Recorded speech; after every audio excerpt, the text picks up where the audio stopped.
Hello everyone, this is Mr. Tear Apart, and I like to tear things apart and then try to figure out how to put them back together. Today I am going to tear apart my current PC build, which is an NZXT S340 Elite, and I'm going to be transferring it to the Lian Li O11 Dynamic in white, and I wanted to walk everybody through it as I do the teardown. So I currently have the Intel i5 6600K slightly overclocked, and that is being water cooled with Corsair's H100 V2. I have a GTX 1080 regular non-TI, which is being water cooled with an EVGA 1080 Ti water cooler. I will leave that for another video because that was actually pretty fun and it was a pretty good tear apart. I had to machine a few parts to get it to work, but it is working. I have 16 gigabytes of RAM. I have an SSD hard drive. I have some custom cables, but I think we should just get right to it and you guys will see the finished product.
Alright, so I am done with the build. It took a little bit longer than I expected because I ran into some issues when I was connecting the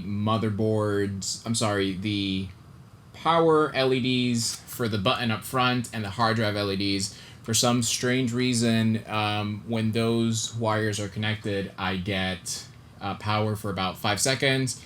No boot, no startup screen, nothing, and it would just power off immediately.